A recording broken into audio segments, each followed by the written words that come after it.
Hi friends, we're going to be looking into ways to better understand our partial quotient division algorithm, and we're going to be using our place value knowledge and our fact fluency to help us get there.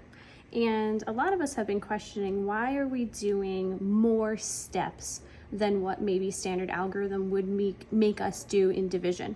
And what we need to understand is that it's not more steps, it's the same kind of steps. Well, maybe it's more steps, same kind of steps, but this is proving how we can break down our dividing number better, and maybe it will help us understand the process of division, of splitting, of sharing easier while we're getting used to dividing in general.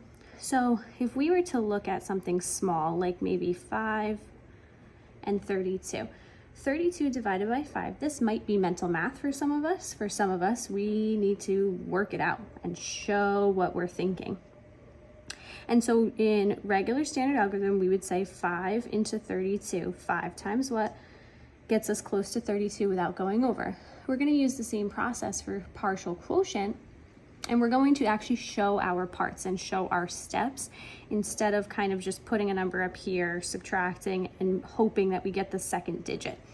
So if we're thinking 5 times something gets us close to 32 without going over, we can start with a friendly number like a 5 or a 10.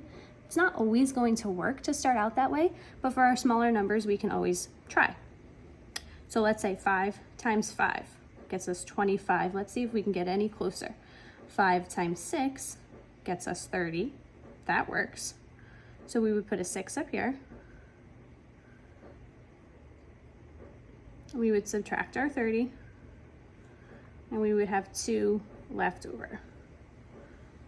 Okay, now that was pretty much standard algorithm because we are using a smaller number into a 2-digit number. But what would happen if we were to have 5 and 329?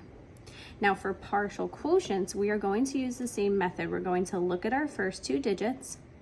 We're going to think, what number can we multiply to get close without going over? And we're actually going to use our zeros trick. And if you remember our zeros trick, adding on a 0 or 2 will push us into the next place value if we're working with a higher number.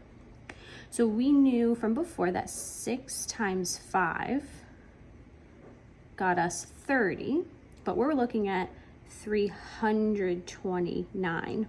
And so to push us into the next place value, to push us into our hundreds, we're going to use our zeros trick, and we're going to say 60 times 5 gets us 300. And we're going to have 29 left over. Now I need another part of my quotient to finish my problem. 5 times what gets us close to 29 without going over? We know 5 times 6 is 30. That's pretty close, but too much. So let's try 5 times 5, 25. And we'll subtract, and we have 4 left. And because this number is smaller than our divisor, we are done dividing. So our final step is to put our parts of our quotient together and add on our remainder. And so this partial quotient method looks very similar to standard algorithm, but when you're using higher numbers to split, then we are having to show our thinking with 60 and 5, our 10s and our 1s, to get us into our higher place value. That's kind of the point of it. It is great for some of our brains. For some of us, it's not so awesome to use, but it's just proving our place value knowledge, using our fact fluency, and putting it all together.